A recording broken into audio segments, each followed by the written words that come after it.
going on, everybody? It's your boy, Dead on Dave, and I am here because it is time for your daily focus. Man, do we got a show for you today. This NXT TakeOver arrival. Wow. I mean, let's just start there. Wow. We're going to get into that in full depth. I have to say, this was an absolutely incredible card. This is what you want to see out of wrestling. It was truly, truly exciting.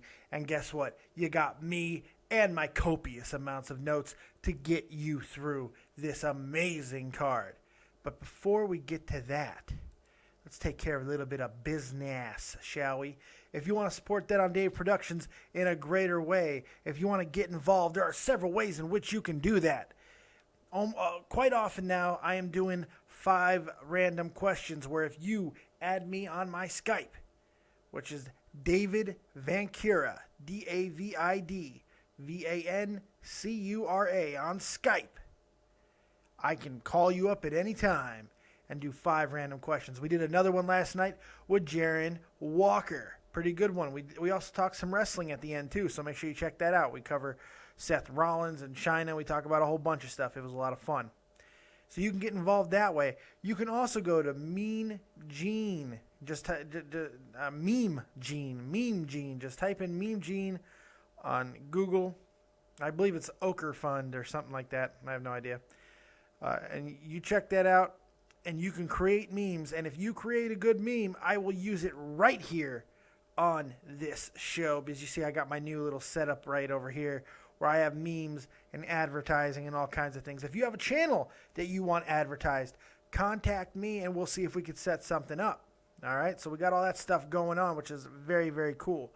So if you want to get involved that way, but there's also another way that you can support the channel, and that is, of course, going to deadondave.spreadshirt.com and buying the Dead on Dave merchandise, the copious shirt, the copious mug, and all the other great items that are there for purchase right now. So you just make sure you check all that stuff out.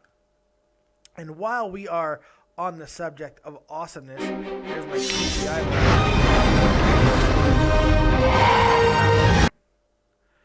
You stop, promo, because we got a different.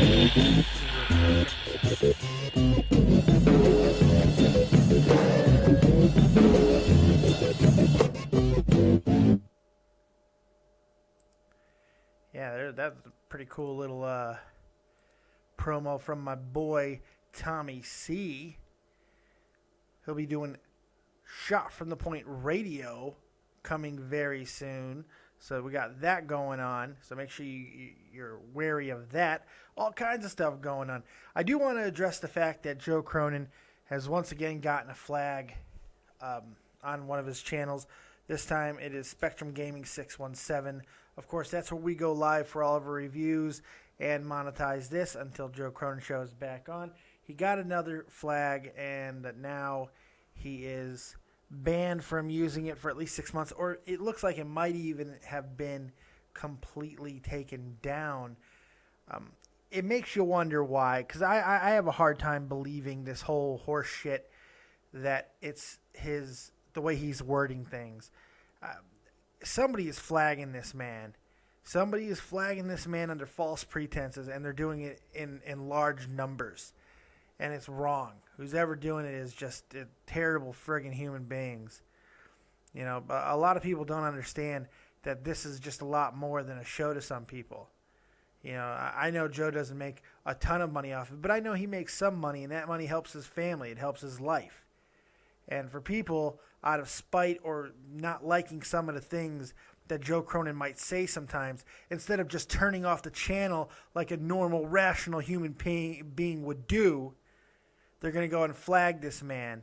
They're going to flag his channel. I'll probably be in the same category at some point, but luckily I don't have enough subs right now to matter. But these big guys who have been doing it a long time and bringing content for everyone to watch, getting flagged like this, it's an embarrassment. YouTube needs to change their policies effective immediately. Google needs to change their policies because this simply doesn't work. It's frustrating because Joe Cronin is my friend. And I know that this affects him. He does not like this shit. You know, it's hard enough going through all the crap that he has to go through on a daily basis. You know? And he has to deal with this shit on top of it. It's crap. It's crap. But, hey, it is what it is. It's life. We persevere. We overcome. And I know Joe Cronin Show is not going anywhere. And we will continue to fight the good fight. Anyway, let's go ahead and let's get into the NXT TakeOver Rival pay-per-view. Wow. And this was free, kids, on the WWE Network.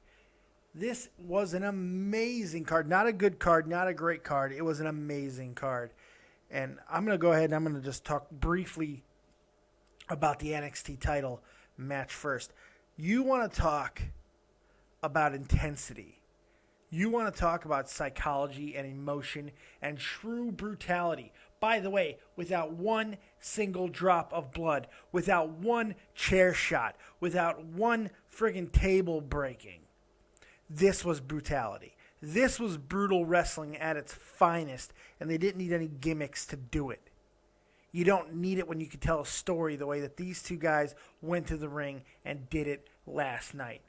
They told a story. They put their bodies out there. It was quite amazing. Great match, and we will get into it in a little more detail in just a little bit. But let's start at the beginning of the card. The announcers on the crew. Why did I say commentators? The announcers on the job is Tom Brennan, Corey Graves, and Jason Albert, better known as Tensai. But those three are on the call. It's not my favorite trio, but you know what? I'll take it. I wish Renee would have been in there with Corey Graves, but that's okay. Ideally, I want Tom Phillips, Renee Young, and Corey Graves. I think that is ultimately the best three they have working in NXT, but oh well. Starting off the card is the match that got made official on the pre-show, Hideo Itami versus Tyler Breeze. Just from the beginning, Hideo looked absolutely pissed off.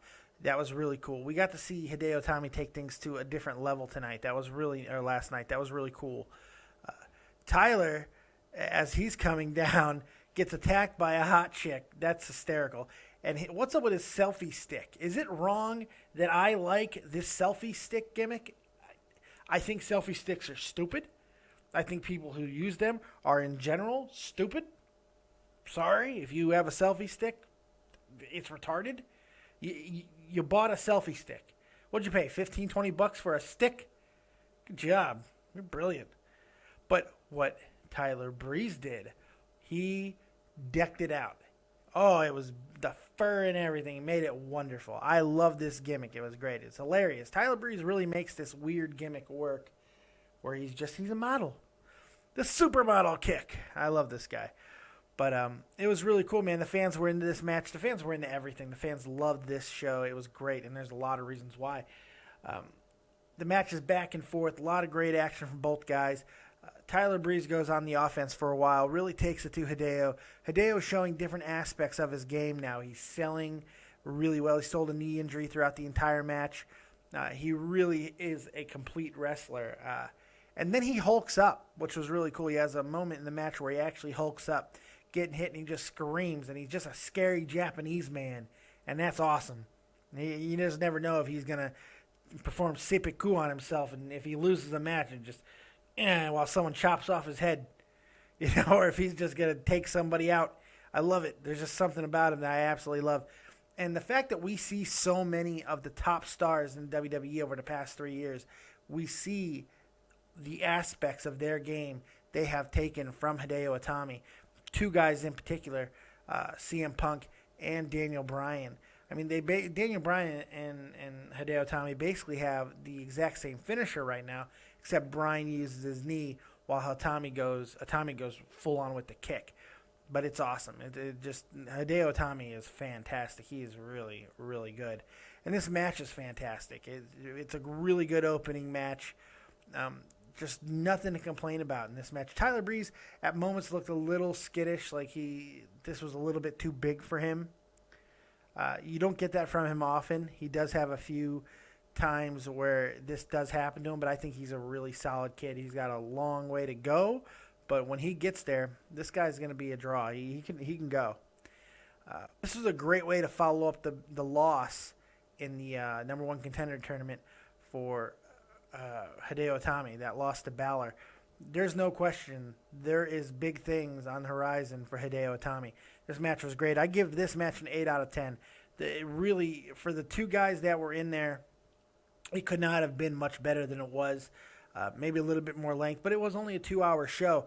It was a great opening match. I had a lot of fun. After this, things kind of fall off for me for a little bit, and we'll talk about these next two matches. No disqualifications between Bull Dempsey and Baron Corbin. Now, I feel this is a product of bad booking. I feel this should have been the opening match. Hideo Itami and Tyler Breeze, when you have to follow that match, it's going to set up for heartbreak. And the fact is, Baron Corbin and Bull Dempsey have neither of these guys have shown a lot of depth. So to have a no disqualification match with a build that, the build has been there, but the matches have not been spectacular.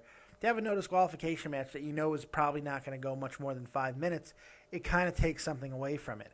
And this match was extended a little bit, but it was a lot of outside standing around. There were just a lot of wear down stuff. It just was not what I was hoping for. They could have had a match where they tore it down and tore each other apart.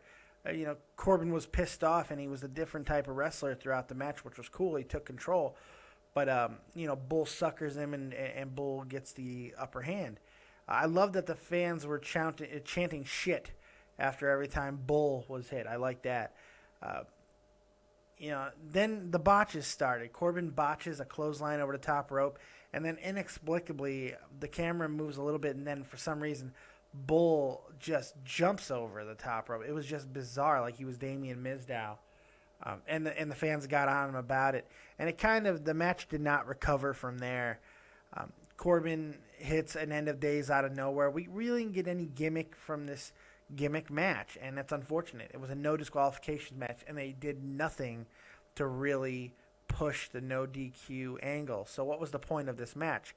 Especially with Corbin winning. Again, now he's taken 3 over Bull Dempsey. What's the point? So this was not a great match. I was very disappointed in it. I felt it could have been more. And it really shows me that Baron Corbin is nowhere close to being ready for another level. So I give this match 5.5 out of 10. Not a great match. There was a little bit to get excited about, but not much.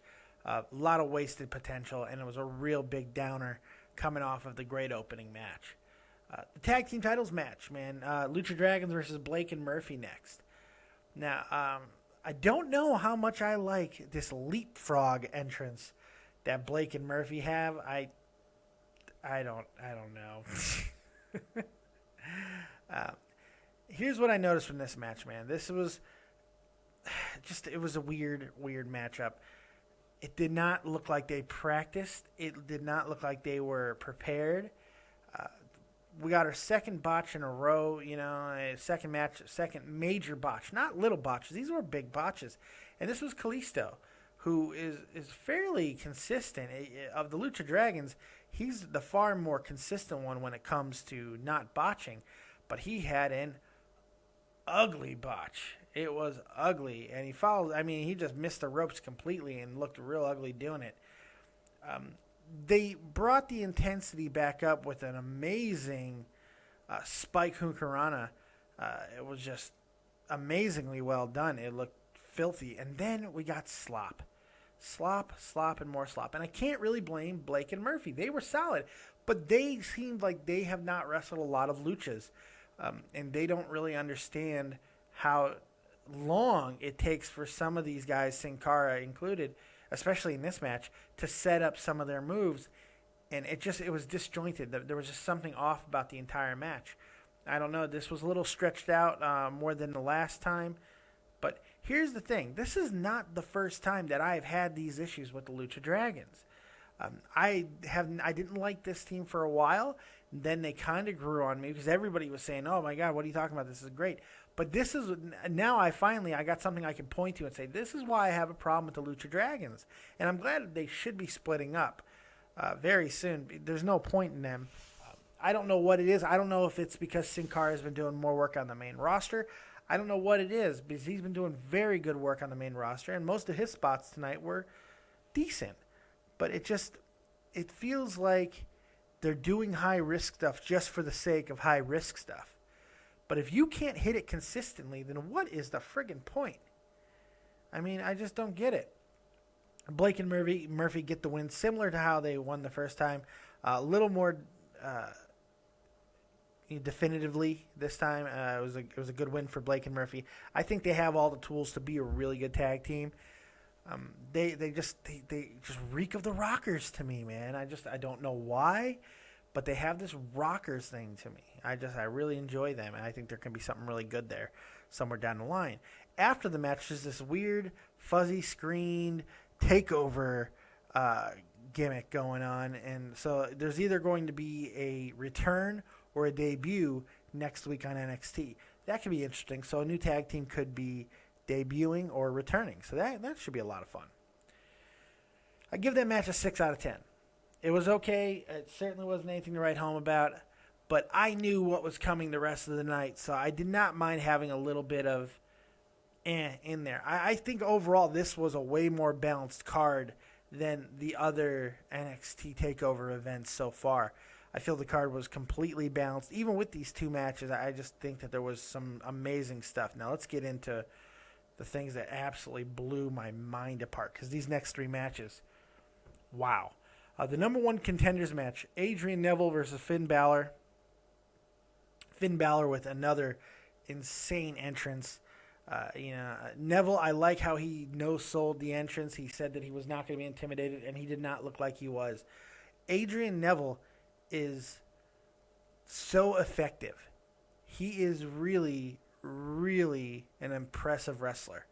He is the high-flying, technical version of Bret Hart. I mean, like, as good as Bret Hart was in all of his game, all aspects of his game, and because he was the excellence of execution, everything he did was perfect.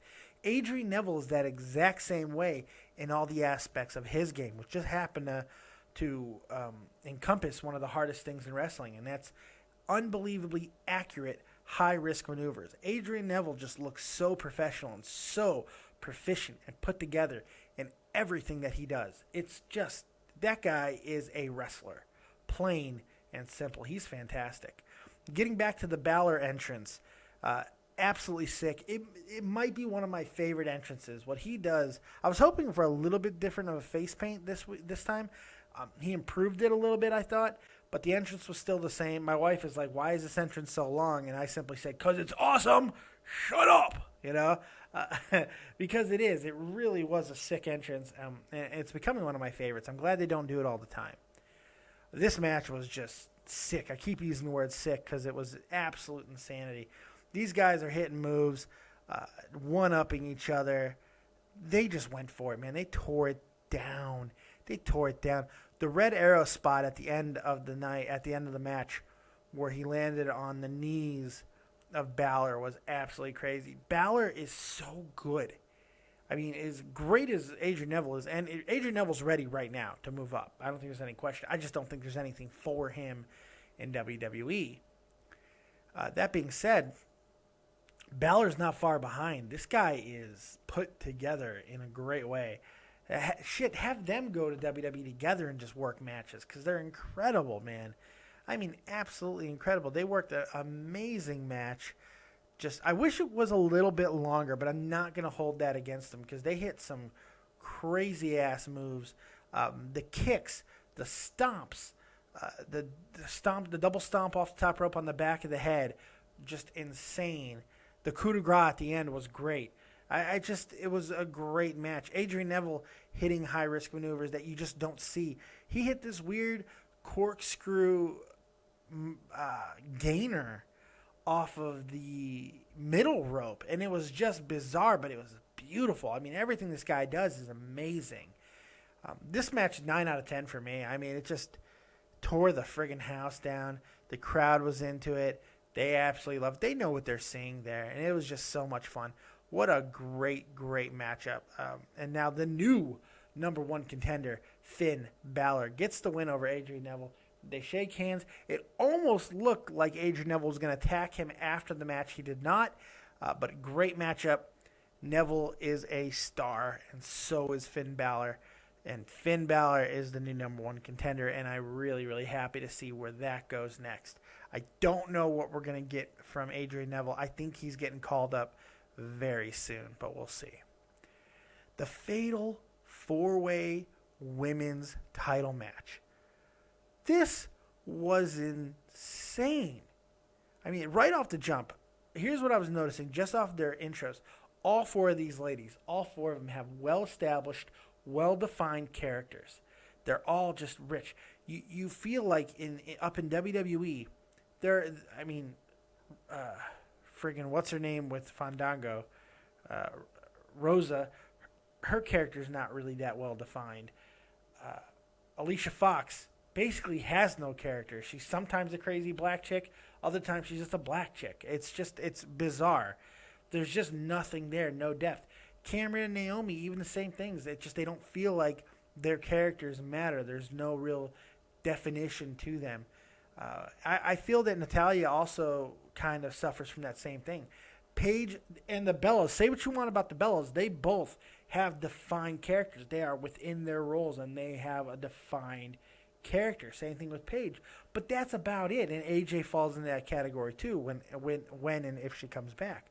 But all four of these, Bayley, Sasha, Becky Lynch, who very much impressed me in this match, and of course Charlotte, all have very well-defined and amazingly refined characters. And it was a great, great thing to see.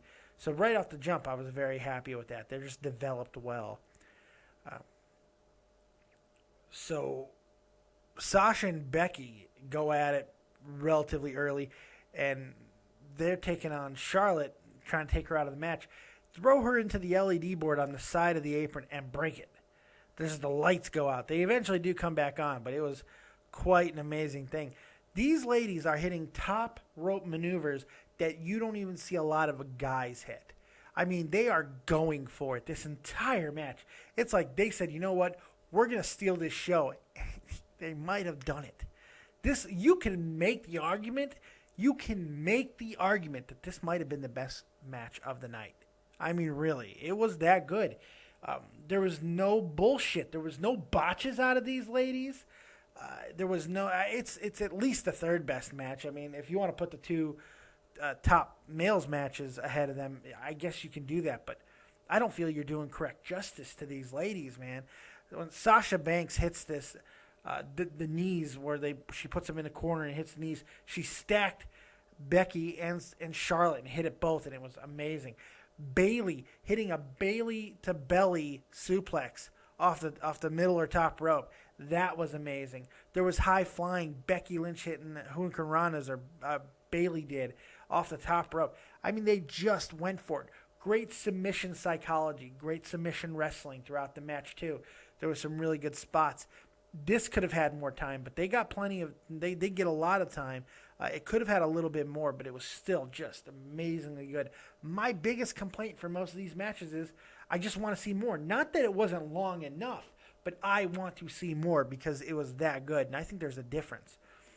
Sasha Banks wins this match in an emotional way, man. She had Charlotte in this nasty submission hold, a weird submission hold because it looks like it was easily escapable. But the torque that she puts on and Charlotte just selling the hell out of it, it just really was a cool way to end the match. Sasha wins and becomes the new NXT Women's Champion. Then they have a cool moment after the match where they go to shake hands and Charlotte hugs Sasha. And then Sasha, in a Sasha fashion, they both smiled while doing it. Sasha pushes Charlotte and then poses in that kind of really, really sexy way that Sasha Banks does. Because she's the boss, man.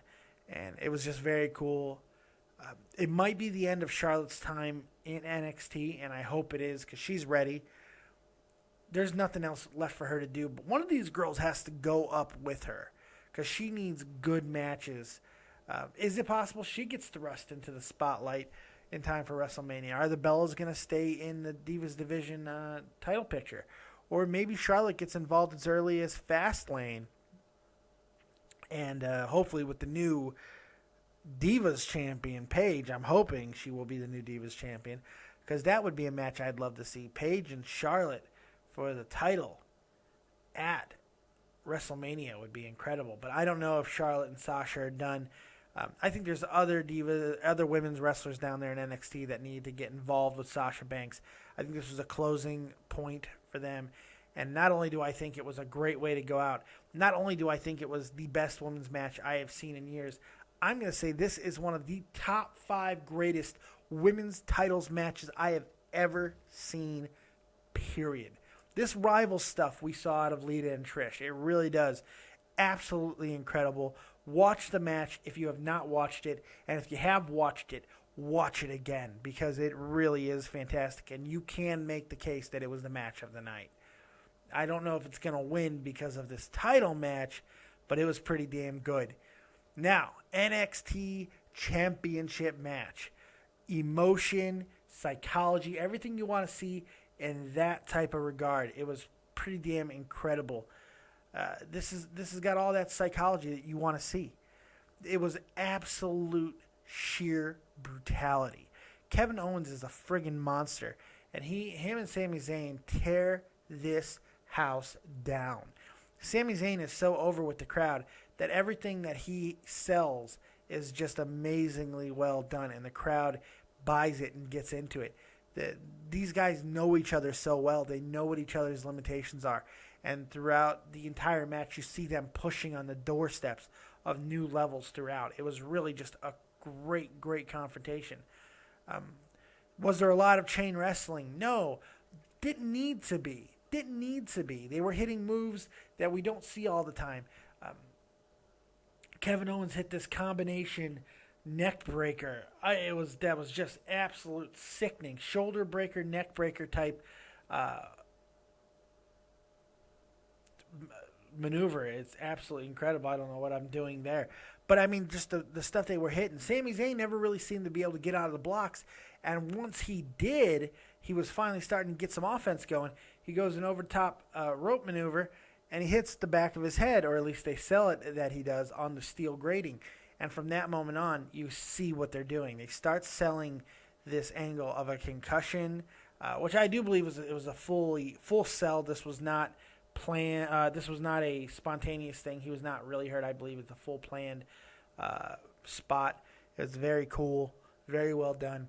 Owens being ruthless. It had a lot of the same elements that Cena and Brock Lesnar had, the biggest beatdown in history.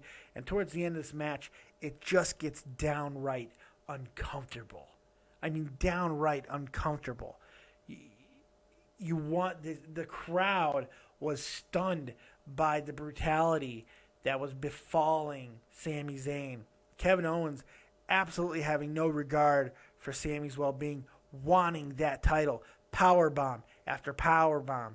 Pop-up powerbomb. We saw powerbombs galore in this match, and it was fantastic. He used the powerbomb as effectively as Brock Lesnar used the German suplex against John Cena. And it was absolutely fantastically done.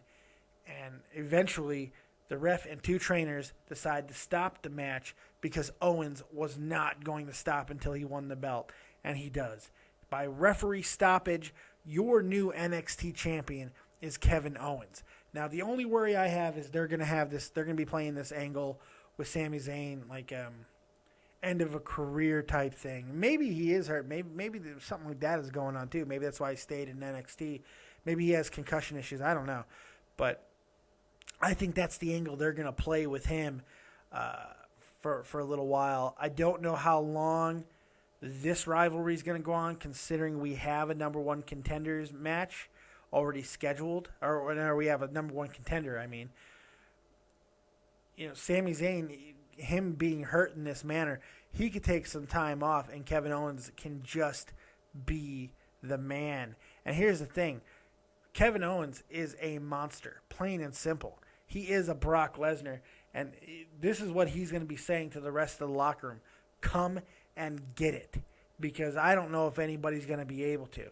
He's physically the most dominant guy down there. Yeah, he's got a beer belly on him, but it's a gas tank for an ass-whooping machine is what it is. So, I mean, it's absolutely incredible. Absolutely incredible what they were able to do and building psychology. Finn Balor and Kevin Owens should be incredible for completely different reasons. And the way Finn Balor sells beatdowns should be really cool, too. I mean, who knows? I think Kevin Owens is in the same type of situation as Brock Lesnar, where he is believable enough to where he can hold the belt literally as long as he wants to because he's that dominant. But I don't see him holding it that long. Or he might be the guy to bring the title up to the WWE and start talking shit to WWE guys. Because Kevin Owens is over with the crowd. He's selling ridiculous amount of merchandise. If you look throughout the stadium, you saw all these KO t-shirts. And he's a heel. Okay? I mean, this guy is over. He brought his fan base with him. And, I mean, it was great. Sami Zayn has got an incredible future as well. There's no question about that. But these two will continue to parallel each other even into the next level. They need to because they bring out the absolute greatness that the other one has inside of them. I'd like to see Kevin Owens getting a little bit better of shape because I think WWE will take him a little bit more seriously. But I think they see the draw that he is. I think they see the potential. This guy is going to make money. And that's the thing. Not everybody has that innate ability to just make money. Kevin Owens is going to make money. And now I have a phone call. So I just had a lengthy conversation with the great Tommy C. And I don't remember what I was talking about. I believe I was talking about the dominance that is going to be Kevin Owens. And I do not think he will be on the NXT roster for long. He can be the guy that goes up to the WWE and starts, saying, I'm ready for this because I've already dominated that. I got nothing down there. What do you guys got? That'd be kind of cool. Do not underestimate what this guy can do. Like I said, I'd like to see him work on his physique, but other than that, I think this guy's got it. This guy can draw. When you see something special. I mean, Stone Cold, when he started talking and started being Stone Cold, you knew this guy was money. John Cena, for all of his flaws, he's another one of those guys that you knew he was going to make money. Undertaker, he's going to draw. You knew these things, and not everybody has it. In fact, it's exceedingly rare. But I think Kevin Owens has that in spades. So we'll see what happens. What did you guys think of NXT TakeOver Rival? I thought it was amazing. I give the show a 9 overall, even with the 2 dumper matches. The top 4 were so good it didn't matter. Absolutely great match, great card. I'm really happy with it. Let me know what you guys think about it, and we will get out of here with one final promo from the great Tommy C. So we will see you next time. Thank you guys for joining me. Peace.